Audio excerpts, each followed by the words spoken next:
morning from Singapore. Welcome to the press briefing on AMRO's quarterly update of the 2023 ASEAN+3 Regional Economic Outlook. I'm Lynn Tan from AMRO's Communications Department, and I will be moderating today's briefing. Here with me today is Dr. Khor, AMRO's Chief Economist. In a short while, Dr. Khor will provide an update on the ASEAN+3 region's macroeconomic developments. After Dr. Khor's presentation, we will be taking questions, starting with those we have received in advance.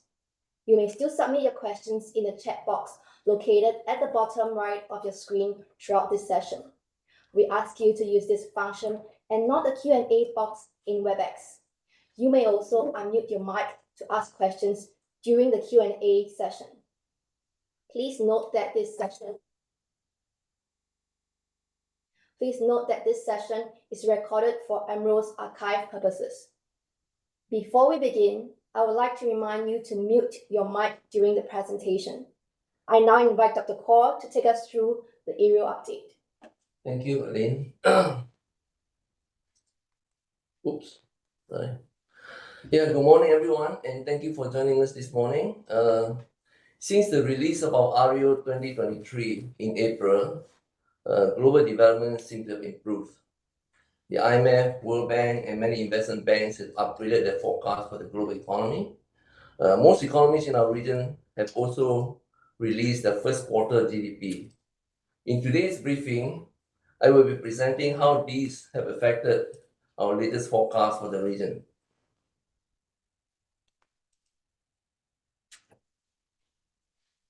This blue chart shows our growth forecast for growth and inflation for the region. On the left-hand side, you see the growth forecast for the region. They are converging to about 4.6%. The green bar is for ASEAN, and you can see that ASEAN is moderating from 5.6 to 4.6%. And the red one is for the whole region, which is 3.2 last year, and this year it will be raised to 4.6%. The gray bar on the other hand, gray line on the other hand, is for the +3 countries. As you know, China and Hong Kong were depressed last year because of the COVID-19 outbreak, and growth was 2.6% last year. But because of the shift away from the zero COVID policy last year by China, growth has rebounded strongly, and we expect growth for the +3 countries to bounce back to 4.5% this year. On the right side, you see the inflation forecast. Last year inflation was relatively high, 4.1%. This 4.1% exclude the inflation for Laos and Myanmar, which are very high. And we had forecast that inflation will come down to 3.4% in April, but as it turns out, inflation is coming down even faster to 3%.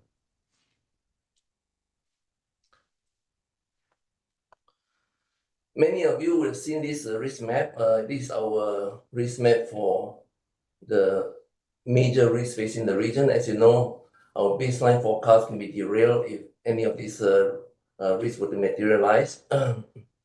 So the yellow bubble on the middle bar is the risk of financial spillover to the region from tight monetary condition in the US and Europe. We put up this bubble because of what happened in March this year with the collapse of the Silicon Valley Bank, Republic Bank, and Credit Suisse. The impact on the region was relatively mild, but we expect, that this to remain the case, even if there's another stress event in the US again. And a lot of people are, for instance, looking at the US commercial market, property market, which is a big stress at the moment. So we don't expect much spillover from that event to the region.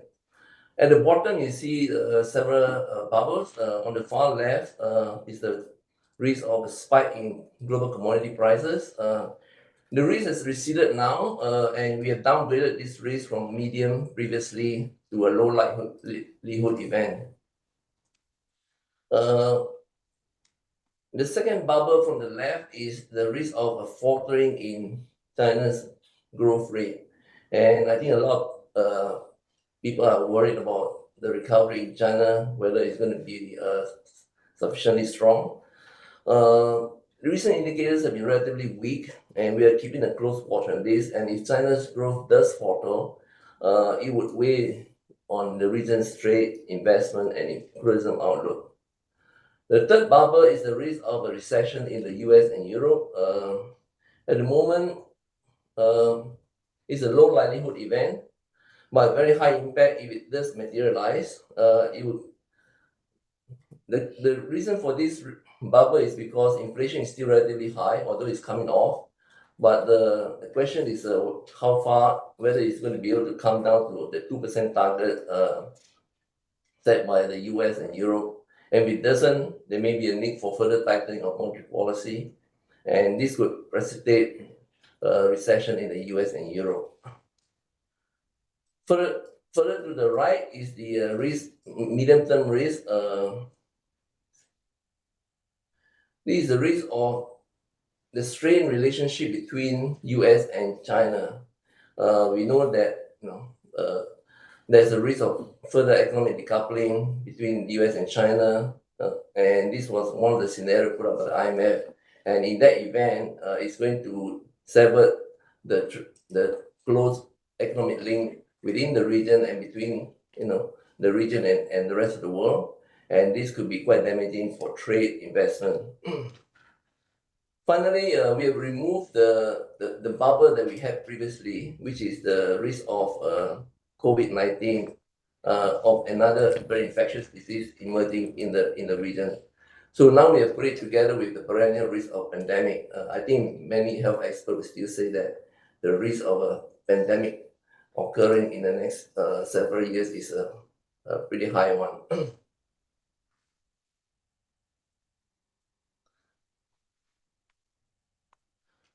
Okay, let me now bring you through our assessment in more detail.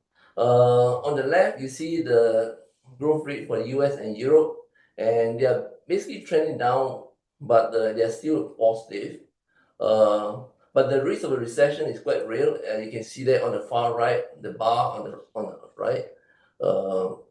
They're still, for Europe, is sort of the risk has sort of receded somewhat, but for the US, it still remains quite high. So a lot of people are still expecting the US to go into a recession either later this year or early next year. In the middle chart, you see the inflation has come down, as I mentioned earlier. They're still, it's come down quite significantly, but still higher than the 2% target by both the US and Europe.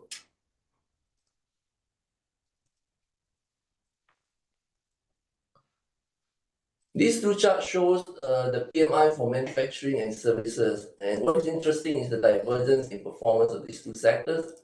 The gray line on the left is the manufacturing sector, services rather. And you can see that the services sector is doing quite well. It's rebounded from the low, whereas the manufacturing sector is still quite weak. Similarly, on the right side, manufacturing is services have rebounded much more strongly than the manufacturing sector. And this is primarily because consumer spending on durables in both the US and Europe have been relatively weak, but to some extent reflecting the higher interest rate, tighter monetary condition. And because of this, spending on durables have been weak, and this is reflected in the manufacturing goods sector. And it also affects our region because the region is highly exposed, to exports of goods to the US and Europe.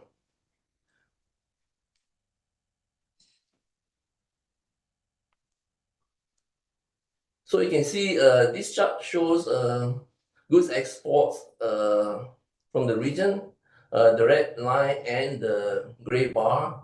The red line has come off quite sharply. That's export of the region in manufacturing goods export. Although it's sort of turned around, but it's still remaining negative. Although the bar on the other hand shows a small positive. That's in terms of volume, it has picked up. So consumer spending has begun to turn around in the US to some extent, but still, weak. Similarly, services export has been relatively weak, except for some segment of the services sector. So on the right side, you see tourism, which has bounced back very strongly, and now it's about above 50% for most countries in the region. And we expect that by the end of the year, tourism arrival will be about 70-80% of the pre-COVID level.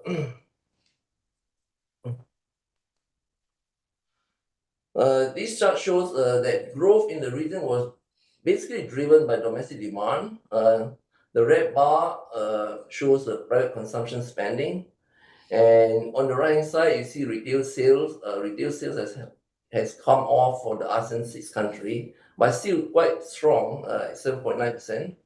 Still remain positive. And for China, interestingly, the retail sales has bounced up quite strongly to 10.4%. The problem with the consumer spending in China is that much of the consumer durables are produced within China itself, so it doesn't spill over into higher imports from the region, which is why the recovery in China has not affected the export from the region that much, except for commodities. And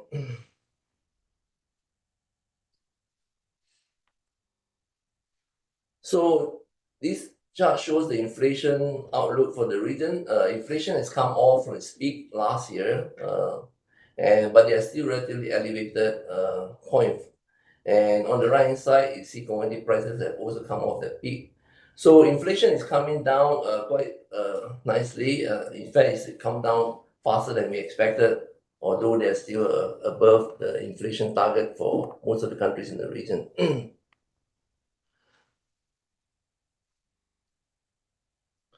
So this table shows our forecast for the individual economies. The two column on the far right are our latest forecast.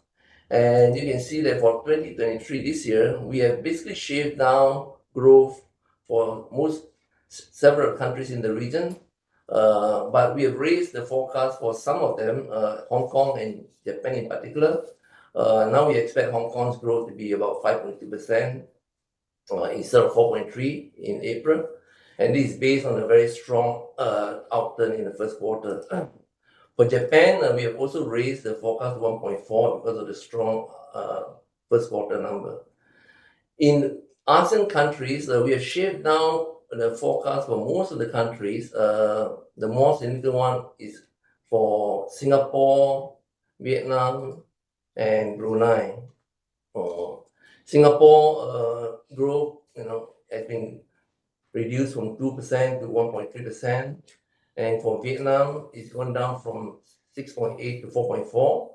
And this is again mainly because of the outturn in the first quarter. As you know, both Singapore and Vietnam are highly exposed to manufacturing exports, and manufacturing export is still very weak across the region.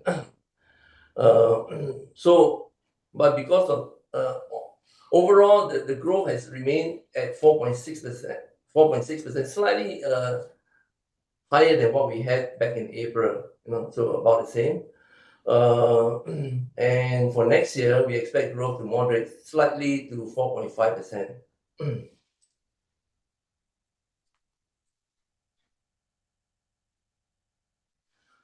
This table shows our 8-country forecast for inflation.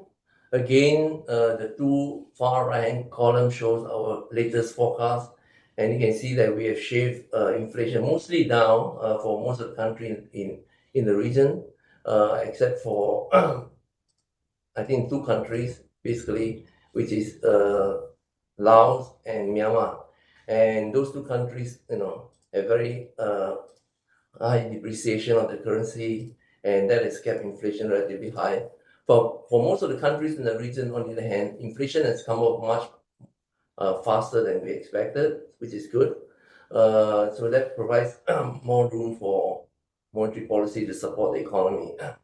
And so overall inflation is expected to come down to 3%. If you just take ASEAN+3 minus Laos and Myanmar from what we had before, which is 3.4%. And for next year, we expect it to continue going down to 2.4%. For the ASEAN plus, for 2024, 2.4%. So these are our key messages. One, we expect the region to expand quite robustly by 4.6% this year, notwithstanding the headwind. And this will be driven mostly by domestic demand. And it'll be boosted by the recovery in tourism sector, which will offset to some extent the goods exports. Headline inflation is moderating to 3% this year, mainly due to low commodity prices, and downside risks have receded somewhat, but they are still significant, and policymakers need to remain vigilant.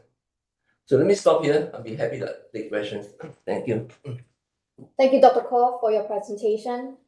Now we will start to take your questions. You may type them in the chat box. Please identify yourself and your organization when you send in your questions. If you prefer to speak, please click on the raise hand button at the bottom of your screen, and I will call on you to unmute yourself. Please state your name and organization before asking your question. We have received a few questions in advance. The first question is on the region's growth and inflation. Dr. Khor, could you put into context for us what these figures mean? Thank you, Lynn.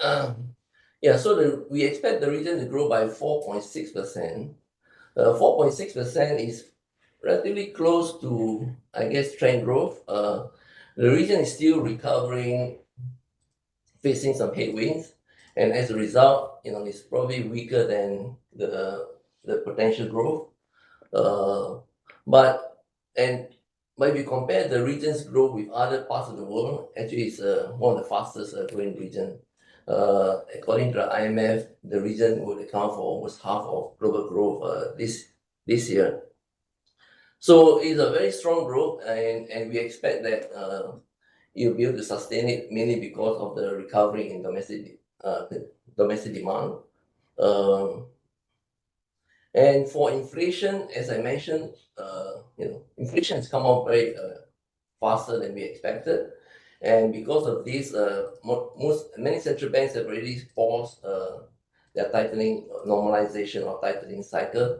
And in fact, some of them have begun to ease a monetary policy, especially in Vietnam, where growth has turned out to be much weaker than expected. But it is a good sign, and I think the region, has done well in terms of both growth and inflation. So what new headwinds should we look out for in 2023, and what are the implications on policy? Well, as I mentioned, I think there are several potential shocks to the region, the risks that I identified in the risk map. The major one will be the recession, a potential recession in the US and Europe, and if it materialize, it will dampen export demand and be a drag on growth further. And the second is a weaker than expected growth in China, which we actually don't expect. We think it's a small likelihood, but again here, if it does materialize, it would affect trade and especially the tourism trade. There's also the risk of financial spillover from the US because of the tight monetary policy that I mentioned. And then in the medium term, the risk of economic decoupling becoming broader and affecting more than just high-tech products, but also other products as well. I think if that happens, that would have a significant impact on the region. Thank you, Dr. Khor. Our next question is on China. What do you make of the recent sluggish economic recovery? China terminated its zero COVID policy in December last year, and because of that, there was a very strong rebound in the first quarter. This was also a bit unexpected. Many people thought that China would muddle through, a few months before it finally rebound. But as it turns out, it rebounded very sharply in the first quarter. I think on the quarter-to-quarter terms, it's more than 11%. But so one should expect that that rate of growth is not sustainable. So I think that the economy is in a transition to a more sustainable rate of growth, and we see from indications in the April, May that the economy is indeed weakening quite a bit. And there are several reasons for this.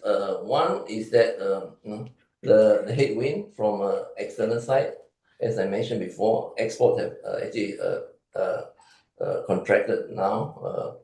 And also, there is also the real estate sector, which is still weak, even though it's recovering. We expect real estate sector recovery to be quite weak and to strengthen only towards the end of the year. But fortunately, I think consumption is holding up quite well, as I mentioned, and also investment, although it's generally weak, investment for manufacturing and high-tech products are actually doing quite well. So overall, we are quite comfortable that China will be able to achieve the 5.5% growth that we forecast. Thank you, Dr. Khor. Up next is a question on Japan. What are your views on Bank of Japan's monetary policy and achievement of the 2% inflation target?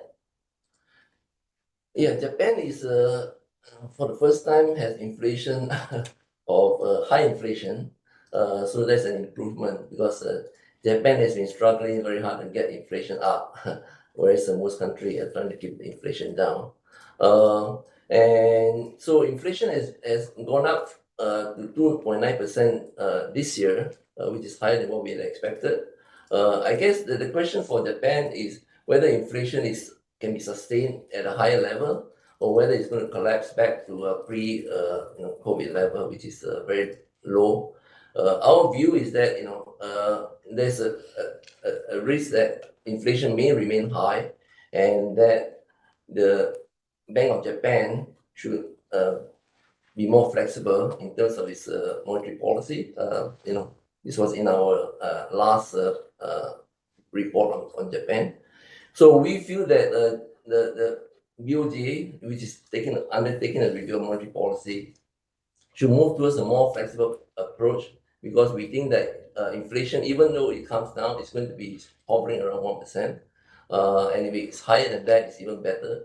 So perhaps setting a flexible range of 1 to 3% for inflation would be better in terms of achieve, instead of setting a target for inflation rather than a fixed at 2%. Thank you. The next question we have from the media is on Cambodia. Which sectors are expected to have strong performance in Cambodia as per the AREO Outlook, and which are the sectors struggling to make an impact this year? Yeah, Cambodia is an economy that has done really well during the pandemic and even last year. So it was growing at a moderate rate in the last few years, and we expect growth to pick up this year. It has benefited from the recovery in the tourism sector, the services sector, and agriculture is also doing well. These are two sectors that are now driving the economy.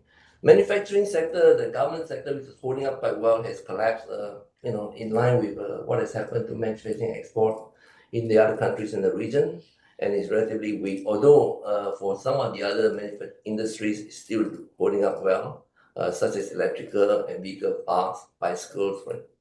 The construction sector is relatively big in Cambodia and is recovering, but it's recovering at a slower rate. But we expect that it continue to strengthen and begin to attract more FDI into the country. Thank you, Dr. Khor. We have another question from Philstar Online, from Ramon. The question is, why was the Philippines growth and inflation outlook kept? What is driving the optimism for the Philippine economy? Cap? Why is growth and inflation capped? Yeah, I think maintained. Oh, within. Yeah. Philippines has done really very well in terms of sustaining its growth. So I think that's partly because of the structure of the economy is quite different from the other ASEAN economy.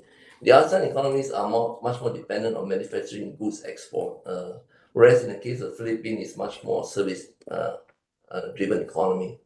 And because of that, I think it has not been affected as much by the headwind from external headwind, and has benefited from the recovery in the services sector.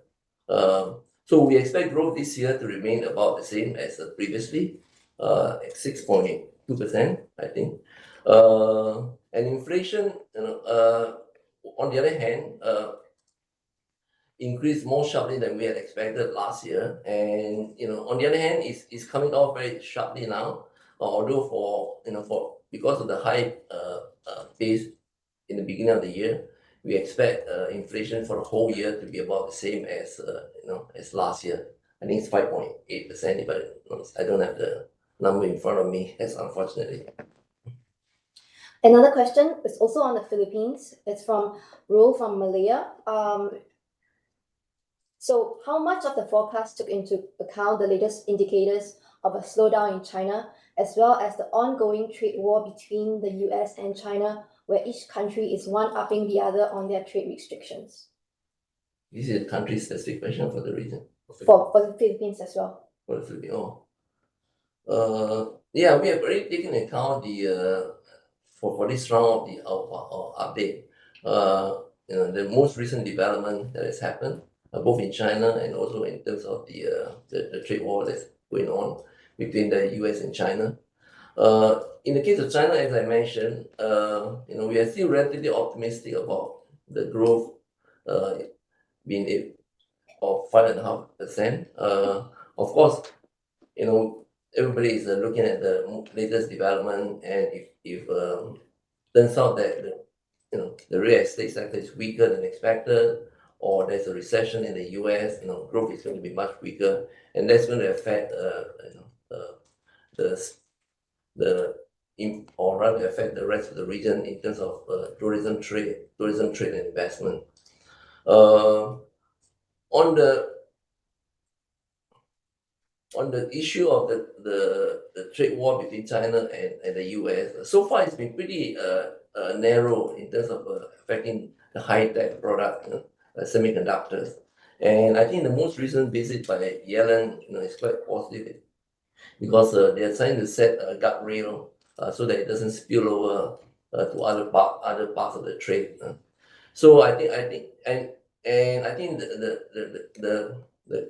the current word is de-risking rather than decoupling. And if it's indeed de-risking, then I think the implication for the region and for the rest of the world will be much milder, because it will mean that there'll be a deconfiguration of trade, supply chain, and all that. And we have done a study of this, in our previous AREO report, and we think that the region will benefit from the relocation of production from China to the region. Actually, the one of the biggest beneficiaries so far is Mexico, which has seen a boom in terms of investment from China and other countries, and also in terms of the export to the US. But similarly, I think the region will benefit from this reconfiguration of trade and supply chain, partly because the region is well positioned in terms of the investment climate, but also because the region is rapidly growing and is a major market for the investment as well.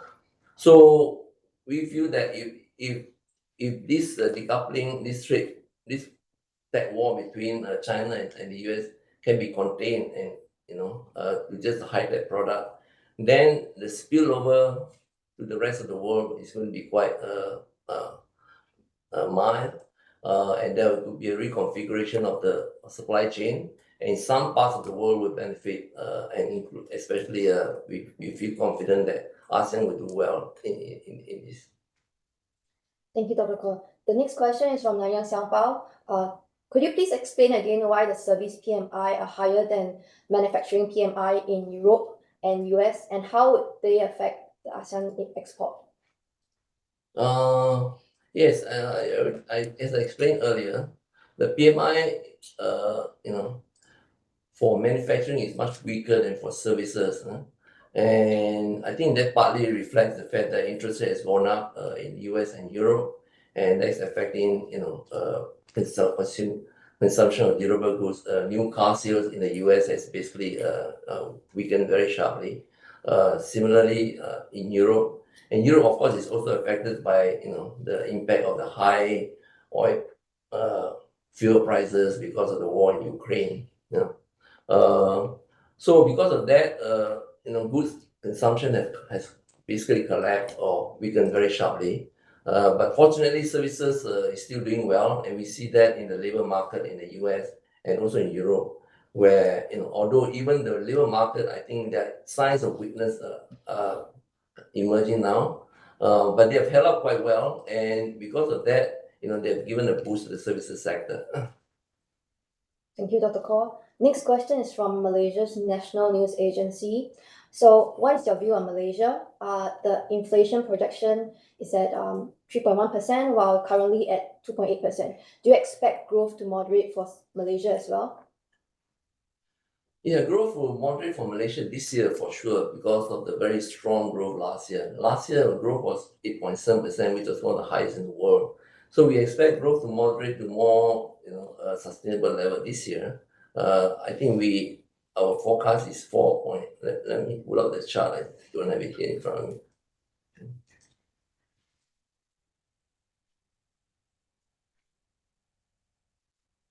Yeah. So we expect growth for Malaysia this year to be around 4.2%. Yeah, can you put it up? Yeah, thanks. Which is actually a pretty strong number because our expectation is that this will be lower than potential, but close to potential. And the reason is because Malaysia as you know, is a major manufacturing exporter, and so it's facing headwinds from the weak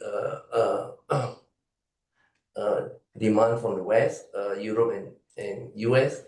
And because of that, manufacturing export is not doing as well. But fortunately, domestic spending is holding up well, and that's going to support growth. So for the year as a whole, we expect growth for this year to be 4.2, and then to improve to 5.2% next year. Is there another part to the question? Yes, there's a follow-up question to it. What's your view on Bank Negara's monetary move and any target for the ringgit? I mean, earlier, was there a question on inflation as well? Yes. Oh, okay. So on inflation, again, Malaysia has done very well on the inflation side. Inflation has gone down from 3.1% from 3.3% last year. So although core inflation is still higher, but overall, inflation has shaved it down a little bit, and we expect it to decline further to 2.6% next year. So the inflation is still above probably long-term trend in the sense that I think if you look at average inflation over the years, it's been probably around 2 to 2.5%. So our view is that monetary policy should remain on hold, although inflation has come off. Especially core inflation, which is higher than this. These are headline inflation. I think the core inflation is slightly higher than 3.1, if I'm not mistaken. So we think that there's no reason to ease monetary policy at this point in time. If they should just continue to hold or even tighten a bit more if necessary, and make sure that inflation does come down to its target of about 2 to 2.5%. Thank you. There is a question from Justin from the Edge Malaysia. No, on policy, is it? The follow-up question. Yes. What's your view on the Bank Negara monetary move and your target for ringgit? Any target for the ringgit? Oh, the target for the okay, so on monetary policy, I just mentioned we feel that the monetary policy at this point should be on hold because the inflation, even though it's coming down, is still quite elevated relative to historical trend. The ringgit has weakened, but if you compare the ringgit with the other currencies, it's weakened in line with other currency as well. And so the main reason for the weakening of the ringgit is because of the very strong US dollar. Of course, within the basket, the ringgit has probably weakened a bit more than the others. And this also reflects the fact that exports are not doing that well, and commodity prices have come off its peak. So the current account we expect to narrow from the surplus to narrow. So there are good reasons for the slight weakness of the ringgit, but if you compare the ringgit with the other currencies in the region, it's not as big as it would appear relative to the US dollar. Do you see strong US dollar to get stronger? Another reason for the weak ringgit is of course the fact that Malaysia's interest rate is quite low. So there's a gap between US interest rate and Malaysian interest rate.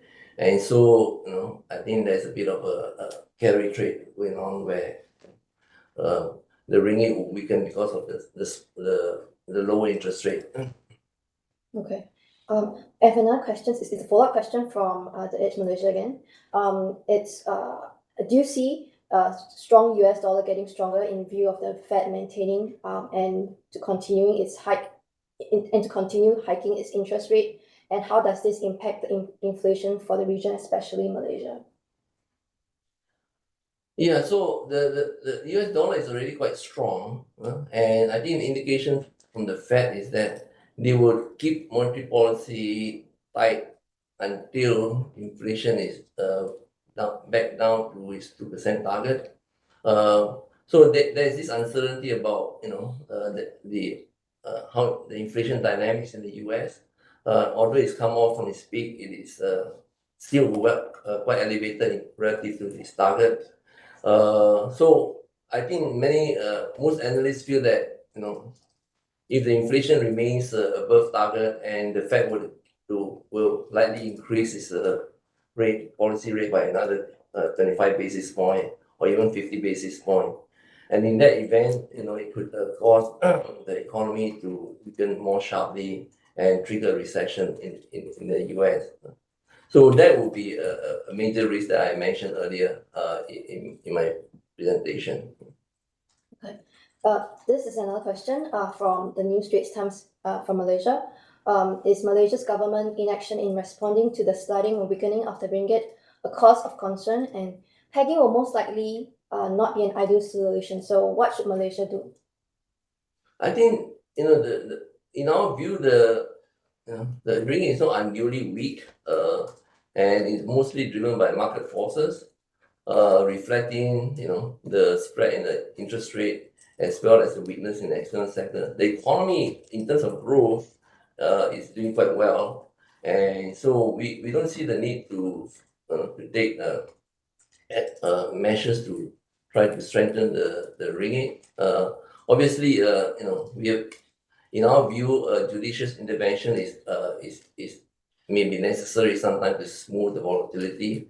But apart from smoothing the volatility, we don't think that it's necessary for policymakers to intervene to move the exchange rate one way or the other.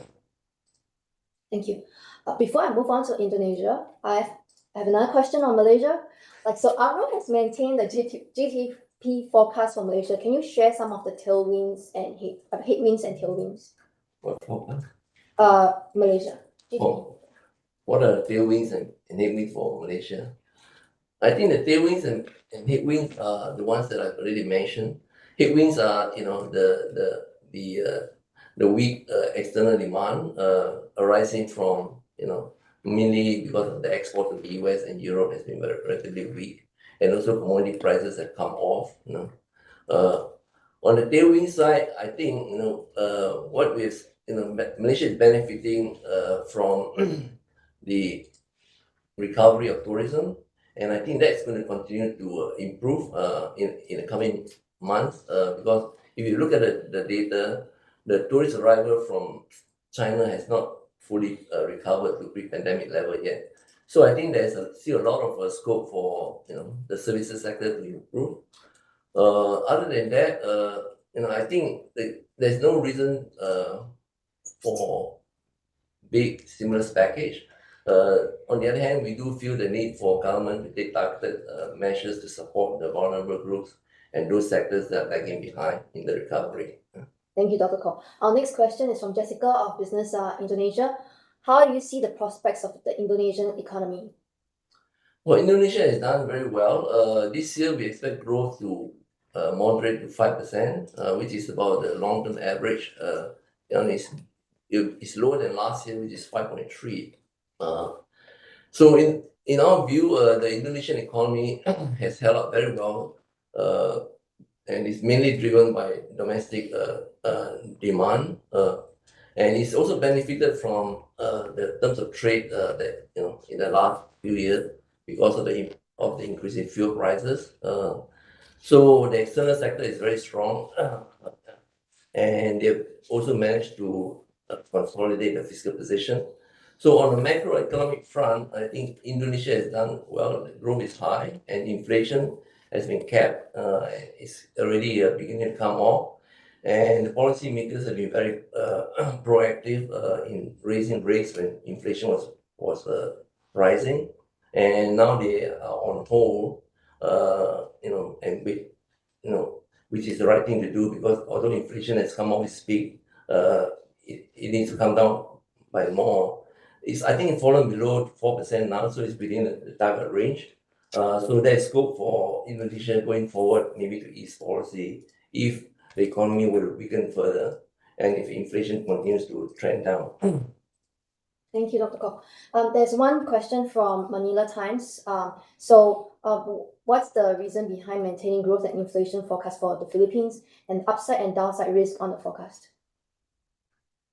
What is the reason for maintaining the growth and inflation forecast? So we answered that just now. Yeah. No. And any upside, what are the upside and downside risk on the forecast? Yeah, I think I already addressed that question earlier, which is that I think Philippine economy has done well, relatively, and main reason is because the structure of the economy is quite different from some of the others. It's a service-driven economy, and so it's not been affected as much by the strong and the downturn in export compared to the other ASEAN countries. But obviously, if the US and Europe or if China were to falter, then it will have bigger impact on the Philippine economy. Thank you. Our last question is on climate change, climate mitigation. Why is climate mitigation important for the region? Well, I think the region is one of the biggest emission of carbon dioxide into the atmosphere, and I think studies have shown that if the temperature were to rise above 2%, it's going to trigger a massive catastrophic natural disaster. And 4 or 5 of the countries in the region are highly exposed to the risk of natural disaster, especially flooding and rising sea level. Already we see that the Indonesian authorities are moving the capital to Nusantara on higher land, and most countries, and several of the countries in the region, cities in the region, Manila, Bangkok, Jakarta, are at risk of flooding. So I think it's in the interest of the region to address the issue, especially take measures, mitigating measures to address the issue of climate change, because it's going to lead to more extreme and more frequent weather. And at the same time, I think on the other side, there are also benefits to this transition. There will be a cost and also benefit. Cost in terms of switching from fossil fuel to renewable energy, but at the same time, the renewable is a source of opportunities for the region. So we see, for instance, that Indonesia, because of its natural resource in nickel and stuff, is able to benefit from this because it's able to attract investment to Indonesia, to take advantage of the nickel deposit that it has. So similarly, many of the countries in the region like Malaysia, Thailand, and even Vietnam are positioning to benefit by attracting electric vehicle cars, to be produced within the region, and also to produce batteries and all that. So there are costs and benefits involved, but I think in the long run, interest of the region is to try to cap, to contribute towards the global initiative to cap the rise in world temperature by reducing carbon emission to zero, by 2050 or 2060. So yeah, let me stop here. Thank you. Thank you, Dr. Khor, for your insights today. Ladies and gentlemen, we have come to the end of today's press briefing. Thanks for joining us. If we missed your question or if you require more details, please email us at media@amro-asia.org. You can visit the AMRO website to download the report, press release, and Dr. Khor's PowerPoint presentation.